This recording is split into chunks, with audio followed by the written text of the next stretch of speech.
अब अखंड भारत को समझते हैं। ये नक्शा देखिए, ये है हमारा अखंड भारत। इतना बड़ा भारत था, लेकिन इसके टुकड़े होते गए क्योंकि हम आपस में लड़ते गए थे, इसीलिए टुकड़े हुए। सबसे पहले जो हुआ 1893 में डूरंड लाइन खींच दी गई। यहाँ पर इंडिया पाकिस्तान के बीच में अफगानिस्तान और पाकिस्तान तो उस समय भारत में ही था, यहाँ खींच दिया गया डूरंड लाइन। उस पार हो गया अफगानिस्तान, यानी अफगानिस्तान को अंग्रेजों ने साइड कर दिया क्योंकि वहाँ पहाड़ वगैरह ज़्यादा था, उतना उपयोगी नहीं था। तो ये हो गया डूरंड लाइन। ये वर्तमान में अलग करती है अफगानिस्तान और पाकिस्तान को, लेकिन जब ये खींचा गया था तो ये अफगानिस्तान और भारत की सीमा बनाती थी। एक डूरंड कप भी होता है, एक मैच जो फुटबॉल से संबंधित होता है, अक्सर क्वेश्चन पूछता है। तो ये अखंड भारत का पहला टुकड़ा। अखंड भारत का दूसरा टुकड़ा हो गया 1935 में।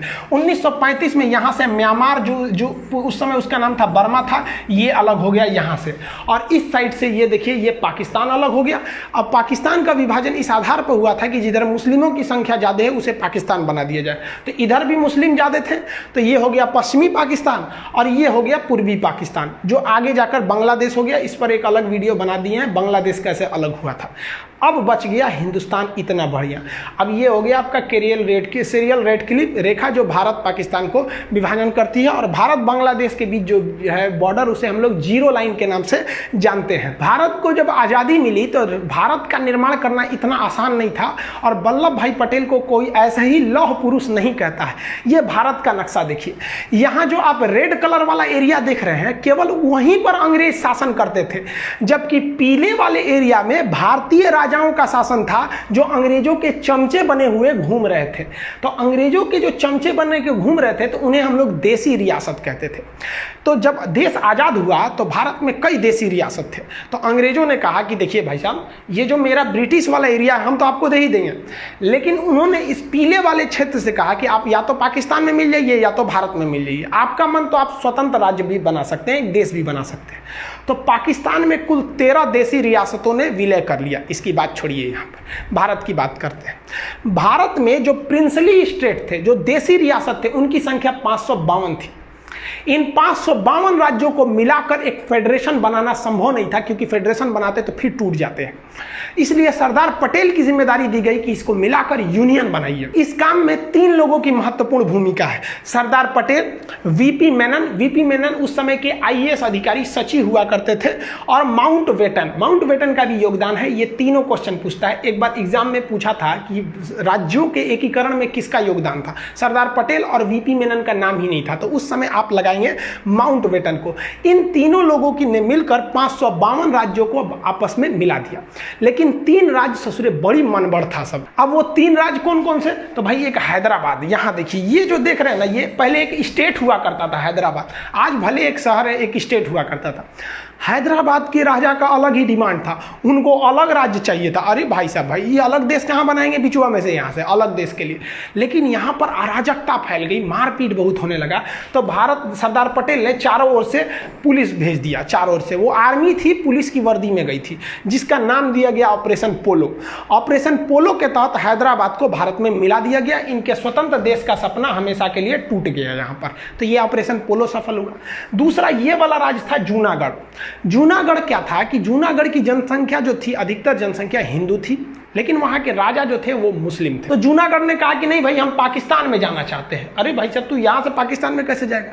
तो सरदार पटेल ने जूनागढ़ में रेफरेंडम करा दिया, जनमत संग्रह। वहाँ के लोगों से पूछा आप कहाँ रहना चाहते हैं। ज़्यादातर लोगों ने कहा हिंदुस्तान में रहना चाहते हैं। बस जैसे हिंदुस्तान में रहना चाहते हैं, ये वाला भी मैटर सल्व हो गया। लेकिन अलग मैटर हो गया जम्मू कश्मीर के साथ। जम्मू कश्मीर की सिचुएशन थोड़ी अलग थी। यहाँ जनता ज़्यादातर मुस्लिम थी, लेकिन राजा हिंदू थे, राजा हरि सिंह।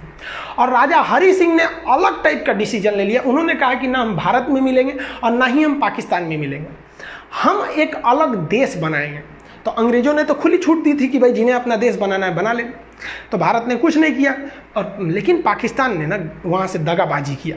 पाकिस्तान आतंकवादियों को घुसा दिया इस एरिया में, धड़ाधड़ यहाँ आतंकवादियों का पूरा घुस गया सब। इतना एरिया में आतंकवादी पूरा घुस गए थे सब। अब राजा हरि सिंह को लग गया कि अगर हम अपना देश बनाने के लिए चलेंगे ना तो मेरा परिवार भी नहीं बचेगा। तो भागे भागे आए नेहरू जी के पास, है नेहरू जी बचा लीजिए, हमको पाकिस्तान मार रहा है। तो नेहरू जी कहा हाँ एकदम बचा लेंगे हम। सरदार पटेल जी देखिए तो बचाइए इनको। तो सरदार पटेल कहे छोड़ दीजिए ओकरा, बड़का होशियार बनते थे, अलगे देश बनाएंगे, जो देश बनाओ, हमरा कौन चीज घटल है कि हम तोरा बचाने आएंगे, काहे लिए बचाएंगे। तो हरि सिंह ने कहा कि महाराज पटेल जी बचा लीजिए। तो सरदार पटेल ने कहा कि एक के शर्त पे बचेबो, पहले तुम साइन करो किस पर, एनेक्सेशन पर। तो उसने साइन किया इंस्ट्रूमेंटल ऑफ एक्सेशन, मतलब विलय पत्र पर साइन किया 26 अक्टूबर 1947 को कि हम अब भारत में मिल रहे हैं। तो सरदार पटेल ने कहा इन होशियारी हुआ, अब हम सेना भेजते हैं। तब यहां से भारत में सेना भेजा गया और भारत की सेना उनको खदेड़ दिया यहां पर। और भारतीय सेना उस समय बहुत ही बहादुरी से लड़ी थी, और वो क्योंकि अंग्रेज हमें अंधेरी गली के मुहाने पे छोड़ के चले गए थे और स्टार्टिंग में युद्ध झेलना पड़ गया था। और इस वक्त में नौशेरा में पाकिस्तानी फौज बहुत बहादुरी से लड़ रही थी, वो सब बहुत खतरनाक लड़ रहे थे। तो भारत के ब्रिगेडियर थे उस समय ब्रिगेडियर उस्मानी ने कहा कि जब तक हम पाकिस्तानियों को खदेड़ नहीं देते तब तक हम जमीन पे सोएंगे, इसलिए उन्हें नौशेरा का शेर कहा जाता था। और इनके बदौलत बहुत पूरे भारतीय सैनिक की बहादुरी के बदौलत यहाँ लड़े। और यही वाला एरिया जब तक भारतीय सेना पहुंचे पाकिस्तान कब्जा कर चुका था, जिसे आज भी हम पीओके के नाम से जानते हैं। और यही सीज फायर बन गया और कश्मीर भी भारत का एक अंग बन गया। सरदार पटेल, वीपी मेनन और लॉर्ड माउंटबेटन ने मिलकर 552 देसी रियासतों को तो मिला दिया, लेकिन चौपट कर दिया कब, जब भारत का संविधान लागू हुआ 1950 में भारतीय राज्यों को 4 कैटेगरी में बांट दिया गया। इस टाइप में बांटा गया, ABCD टाइप में बांट दिया गया। ए में किसे रखा गया, वह एरिया जहां पर अंग्रेजों का शासन था। बी में रखा गया वह एरिया जहां देसी रियासतों का शासन था। सी में रखा गया वह एरिया जहां वह बड़े शहर जहां अंग्रेज न केवल उस शहर पर कब्जा कर रहे थे, जैसे अजमेर के अगल बगल में नहीं किए थे, मेन सिटी अजमेर, भोपाल, इस सब टाइप में, तो उसे कमिश्नरी स्टेट कहा गया, उसे सी टाइप में रखा गया था। और डी में तो यूनियन टेरिटरी, जिसमें केवल आपका अंडमान निकोबार था। तो इस तरह से भारत थे साहब। अजी बताइए नहीं, इस तरह से भारत का नक्शा था। देखिए ना, ये अजमेर अलग है, भोपाल अलग है, इस टाइप का। मैसूर में अलग था, कमिश्नर का शासन चल रहा था, अलग अलग टाइप का था भाई, प्रिंसरी स्टेट वगैरह थे। तो अब क्या किया जाए प्रिंसरी स्टेट में, अब इसका शासन करने में बड़ा दिक्कत होता था। तो इसको बेहतरीन ढंग से बनाने के लिए कई कमिटीज का गठन किया गया, जिसमें सबसे पहली कमेटी थी इलाहाबाद हाईकोर्ट के जज एसके धर कमीशन, जिसे एसके धर आयोग कहते हैं, 1948 में बैठी थी। इनसे कहा गया क्यों ना हम भाषा के आधार पर राज्य बना दे, कि जहां पंजाबी भाषा बोली जा रही है पंजाब, जहाँ कन्नड़ बोली जा रही है कर्नाटक, इस तरह से जहाँ गुजराती है तो उसे गुजरात। तो एसके धर ने कहा कि ये सरासर गलत होगा। तो उसके बाद एक और कमेटी उसी साल गठित की गई, JVP, जवाहरलाल नेहरू, वल्लभ भाई पटेल और पट्टाभी सिद्धारमैया। ये तीनों लोग की समिति ने भी कहा कि भाई भाषाई आधार पर राज्यों का गठन नहीं होना चाहिए, उन्होंने भी इसका विरोध किया। लेकिन इसी कड़ी में एक बहुत बड़ा मोड़ आ गया। मोड़ आया 1952 में। 1952 में ये वाला एरिया मद्रास था। देखिए कितना बड़ा था ये एरिया मद्रास। तो मद्रास से काट कर यहाँ आंध्र प्रदेश बनाने की बात चल रही थी कि ये एरिया आंध्र प्रदेश बना दीजिए, हम मद्रास में नहीं रहेंगे। तो सरकार इनकी बातों को नहीं मान रही थी, क्योंकि सरकार कोई भी काम करती है कमेटियों की सिफारिश पर। 2 कमेटी कही थी कि भाई हम भाषा के आधार पर नहीं करेंगे। लेकिन पेट्टू श्रीरामुलु नाम का एक व्यक्ति था जिसने कहा कि हम मद्रास में नहीं रहेंगे, क्योंकि मद्रास के निचले भाषा में तमिल भाषा बोली जा रही है और हम तेलुगु बोलने वाले हैं, हमें आंध्र प्रदेश चाहिए। नेहरू ने कहा नहीं देंगे। तो ये भूख हड़ताल पर बैठ गया। अई जवान 56 दिन तक भूख हड़ताल पे बैठ गया। 56 दिन पर भूख हड़ताल पे बैठने के बाद दिसंबर 1952 में इनकी मृत्यु हो गई। जब इनकी मृत्यु हुई तब भयानक बगावत शुरू हो गया दक्षिण भारत में। लोगों ने कहा कि ससुरा ये नेहरू जो है ये तो डलहौजी से भी खतरनाक है, भूखले छोड़ दिया, यहाँ पर मर गए ये लोग। अब नेहरू का कह रहे फंस गए नेहरू। तो नेहरू जी को आनंद फानन में जनता की बात मानने के लिए मजबूर होकर 1 अक्टूबर 1953 यानी अगले साल, नेहरू जी ने बहुत सोचा था कि इसको लेपापोती करके दबा दे, लेकिन दब नहीं पाया और आंदोलन बढ़ने लगा और लोग भूख हड़ताल पे बैठे। नेहरू कहा कि भाई साहब सब मरिए जाएगा तो हमारी कुर्सी चल जाएगी। तो 1 अक्टूबर 1953 को मजबूर होकर सरकार ने भाषा के आधार पर मद्रास को तोड़ दिया और कहा कि जो नीचे बोले जाएंगे तमिल वाले उनका हो जाएगा तमिलनाडु, जो मद्रास के ऊपर में तेलुगु बोलते हैं उनके लिए हो जाएगा आंध्र प्रदेश। उस समय आंध्र प्रदेश की राजधानी कुल्लूर बनाई गई थी। तो क्वेश्चन 2 पूछता है यहाँ पर, भाषाई आधार पर गठित होने वाला पहला आयोग कौन था? तो एसके धर आयोग 1948। हालांकि ये दोनों आयोग ने 1949 में रिपोर्ट दिया था। और भाषाई आधार पर गठित होने वाला पहला राज्य कौन सा था? तो पहला राज्य हो जाएगा आंध्र प्रदेश। जैसे ये राज्य बना, देहात में कहा जाता है छुए के छुअनी लग गई, मतलब किसी चीज को टच करते तो आदमी परख जाता है। बाकी राज्यों ने देखा कि अरे भाई साहब, हम भी राज्य भाषा के आधार पर राज्य बनेंगे। तो गुजरात वाला कह रहा है कि भाई साहब ये बंबई यहाँ से यहाँ तक है, ये हमारा अलग रहेगा, गुजरातियों के लिए गुजरात, मराठियों के लिए महाराष्ट्र। ले भाई साहब बवाल चालू, सबके लिए, सबको अलग अलग भाषा के लिए। सरकार पगला गई कि एगो को मनाने के चक्कर में गए ना, पूरे भारत में बवाल हो गया। इसलिए सरकार ने सोचा कि हम सुप्रीम कोर्ट से सलाह लेते हैं। तो सुप्रीम कोर्ट के जज थे खान बहादुर सर सईद फजल अली, जिन्हें हम लोग शॉर्टकट में फजल अली कहते हैं। तो सुप्रीम कोर्ट के जज फजल अली के नेतृत्व में एक आयोग का गठन किया गया और उन्हें कहा गया कि आप डिसीजन लीजिए कि देश का भविष्य किसमें ठीक है, भाषा के आधार पर किया जाए या क्षेत्र के आधार पर किया जाए। तो फजल अली आयोग में 3 सदस्य थे, एक फजल अली थे, 2 अन्य लोग थे।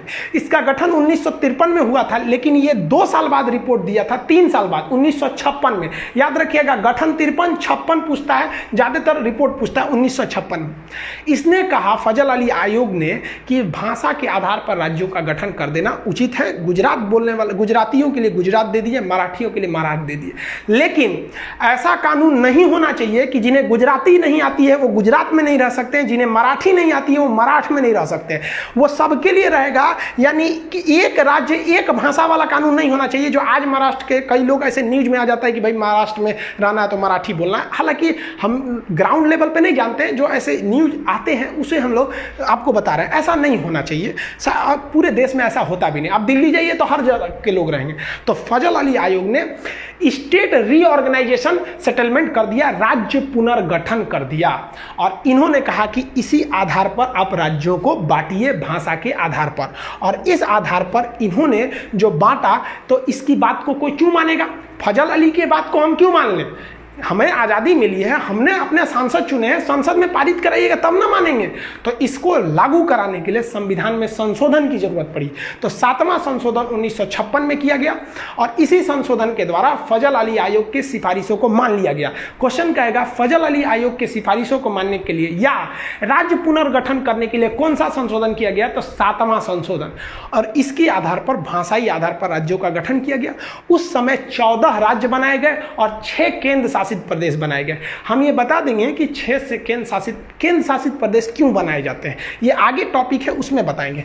तो ये भी याद रखिएगा, फजल अली आयोग के द्वारा 14 राज्य 6 केंद्र शासित यानी टोटल 20 बनाए गए। उस समय का ये नक्शा है 1956 का टोटल। ये इस हिसाब से अभी भी गुजरात और महाराष्ट्र एक ही में थे, ये आगे जाकर फिर से अलग हुए। एक समस्या आई थी पंजाब के साथ। पंजाब बड़ा कॉम्प्लिकेटेड था, उसका पुराना नाम था Patiala and east Punjab state union, जिसे हम पेप्सू कहते हैं। इसको विभाजन करने के लिए ना क्या किया गया, एक आयोग का गठन किया गया, एक कमीशन का। उस कमीशन का नाम था शाह आयोग। शाह कमीशन ने 1966 में अपनी सिफारिश दी और कही कि इस पंजाब का विभाजन जरूरी है। इस पंजाब का वह एरिया जो पहाड़ी एरिया यानी हिमालय जहां है, उसे हम हिमाचल प्रदेश बना देते हैं। इस पंजाब का निचला भाग जहां पर हिंदी भाषा बोली जाती है, उस हिंदी भाषा वाले को हरियाणा बना देते हैं। और इस पंजाब का पश्चिमी भाग जहां पर मुख्य रूप से पंजाबी भाषा बोली जाती है, उसे हम पंजाब बना देते हैं। और पंजाब और हरियाणा के बीच एक कॉमन एरिया बना देते हैं जो दोनों की राजधानी रहेगी, जिस पर किसी का अधिकार नहीं रहेगा, उस पर राष्ट्रपति का अधिकार रहेगा, केंद्र शासित प्रदेश रहेगा, यूनियन टेरिटरी यानी यूटी बना दिया जाएगा, उसे चंडीगढ़ कह देंगे। तो जिसे आप पेप्सू देख रहे थे वो 4 भाग में टूट गया। तो पंजाब राज्य का पुनर्गठन किया गया था शाह आयोग के सिफारिश पर। इस प्रकार भारत का एक विशाल साम्राज्य जो अखंड भारत के नाम से जाना जाता था, वो सिमट कर इतने में रह गया जिसमें 28 राज्य बचे। पहले 29 राज्य थे, तो जम्मू कश्मीर से राज्य की दर्जा छीन ली गई, तो राज्य बच गए 28। 9 केंद्र शासित हो गए। पहले केंद्र शासित कितने थे? 7। लेकिन जम्मू अलग, लद्दाख अलग, 2 केंद्र शासित बन गए, तो 7 2 9 हो गए।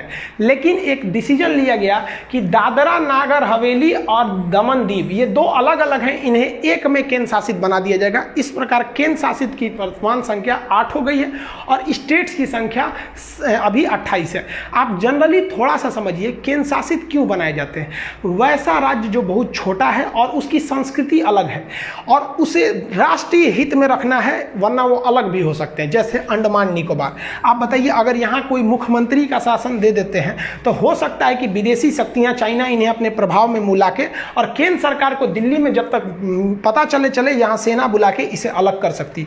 इसलिए सरकार ने इसे केंद्र शासित बना दिया कि यहाँ मुख्यमंत्री रहेगा नहीं, सीधे यहाँ क्या हो रहा है ये दिल्ली डिसाइड करेगी। जैसे यहाँ लक्षद्वीप पाकिस्तान इधर से आके भी मिला सकता है, मुख्यमंत्री को पैसा वैसा दे देगा, कह के तुमको और कर देंगे, भाई कुछ भी हो सकता है। इसलिए कहा गया भाई साहब यहाँ तुम ताम झाम करबे नहीं करो, यहाँ का सारा डिसीजन दिल्ली लेगा।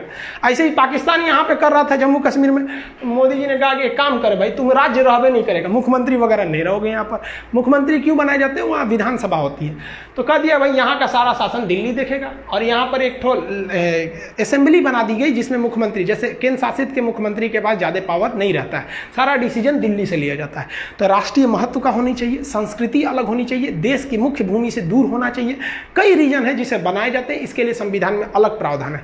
कौन सा राज्य कब बना, यहाँ पर हम सबका डेट बाई डेट यहाँ लिख दिए हैं। आप इसका स्क्रीनशॉट लेना चाहें तो ले सकते हैं, इसका PDF वगैरह एप्लीकेशन में है। जब तक आप इसी पे क्लास रेगुलर देखिए। आज संविधान का आपने एक भाग को खत्म कर दिया, अभी संविधान में टोटल 22 भाग थे, एक खत्म हो गया, 21 बचा। आई होप आप ये सब चीज़ों को समझ गए होंगे। मिलेंगे नेक्स्ट वीडियो में, तब तक के लिए जय हिंद।